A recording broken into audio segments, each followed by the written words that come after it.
Assalamualaikum warahmatullahi wabarakatuh. Halo teman-teman, perkenalkan nama saya Fatimah Diana dari kelas 4C IAIN Surakarta. Di sini saya akan menyampaikan video tentang bagaimana sih metode simulasi rasa tanggung jawab untuk diri sendiri dan orang lain untuk usia 5-6 tahun.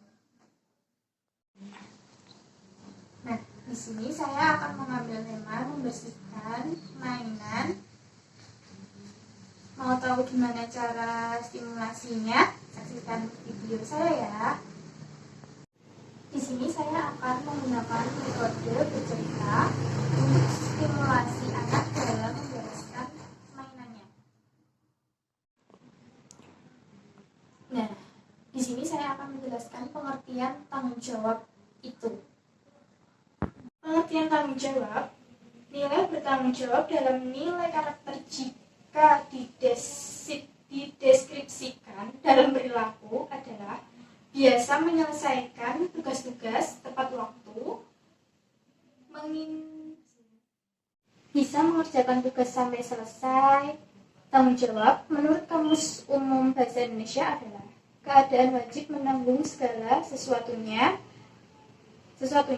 Tanggung jawab adalah kesadaran manusia akan tingkah laku atau perbuatannya yang disengaja maupun yang tidak disengaja.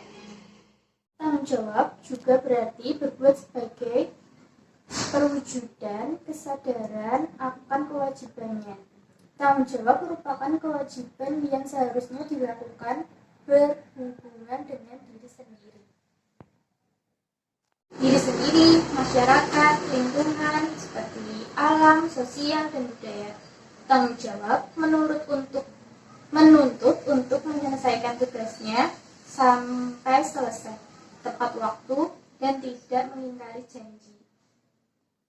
Dalam bermain dan belajar, pada anak usia dini, anak-anak harus sudah ditanamkan belajar tanggung jawab. Hal ini bisa dilakukan dalam setiap kegiatan belajar maupun bermainnya.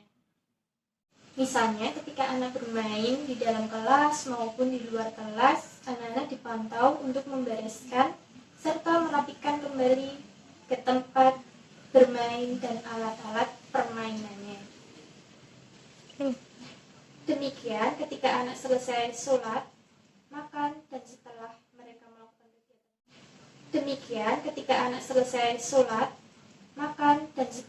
mereka melakukan kegiatan lainnya, misalnya anak-anak dilibatkan ketika guru mengatur kursi dan meja belajar di kelas.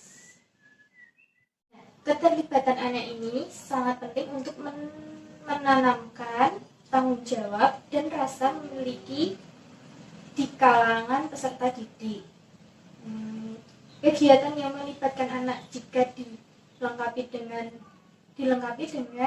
hadiah dan pujian yang efektif dapat membangkitkan berbagai potensi yang ada pada diri anak dan dapat mendorong kreativitas sehingga anak akan tumbuh dengan percaya diri karena pujian yang diberikan atas bantuan dan jerih payahnya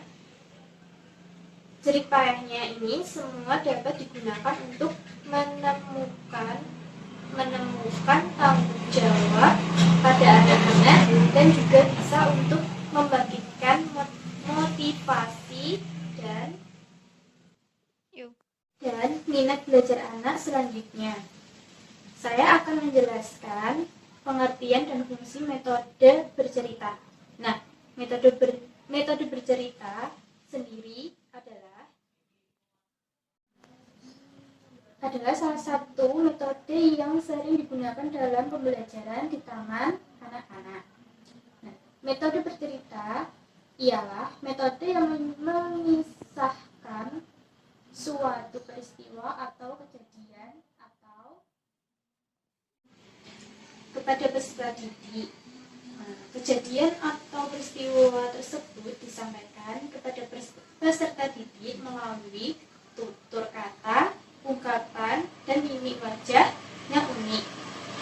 Dalam pendidikan anak usia dini, cerita sangat membantu yang diberikan kepada peserta didik, sebagian anak-anak menyukai cerita, kisah, atau dongeng.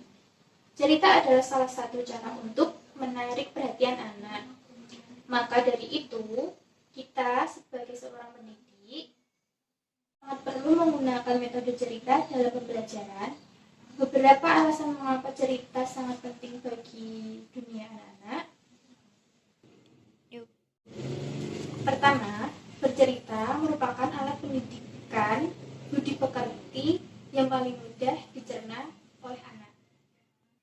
Nah, yang kedua, bercerita merupakan metode dan materi yang dapat diintegrasikan dengan dasar keterampilan lain, yaitu berbicara, membaca, menulis, dan menyimak.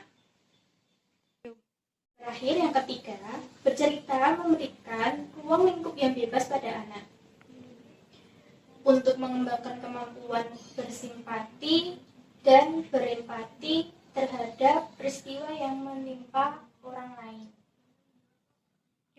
Nah, sekarang teman-teman bisa menyaksikan video dari Bunda, yaitu pentingnya membersihkan mainannya. Pada suatu hari, tepatnya di sebuah rumah yang beranggotakan Ayah Tama, Bunda Ana, Mbak Putri, dan Mas Putra. Nah, mereka semua berkumpul di meja makan teman-teman untuk sarapan di pagi hari teman-teman. Setelah mereka menyelesaikan sarapannya, mereka berdua menuju ke kamar untuk bermain. Mbak Putri yang sedang asik bermain bersama boneka-boneka kesayangannya, dan Mas Putra juga sedang bermain dengan mobil-mobilannya. Waktu itu mereka tidak sadar teman-teman kalau waktunya untuk bermain sudah selesai dan waktunya untuk tidur siang. Kemudian tiba-tiba Bunda masuk ke kamar dan bilang, "Ayo Mbak Putri, Mas Putra, waktu mainannya sudah selesai ya. Ini waktunya untuk tidur siang." Mbak Putri menjawab, "Iya Bunda, iya. Gak kerasa waktu bermain kakak lama banget." Bunda menjawab, "Iya gak kerasa kan? Ayo dibereskan dulu mainannya. Habis itu cuci kaki, cuci tangan ya." Mbak Putri menjawab, "Baik Bunda." Lihat Bunda, lihat. Adik malah langsung tidur. Bunda menjawab, "Ayo Mas Putra, Bunda tadi bilang apa Mas?" Mas Putra menjawab, "Harus beresin mainan, lalu cuci kaki, cuci tangan." Mbak Putri, "Lah itu sudah tahu, masa kakak yang harus bersihin mainan adik?"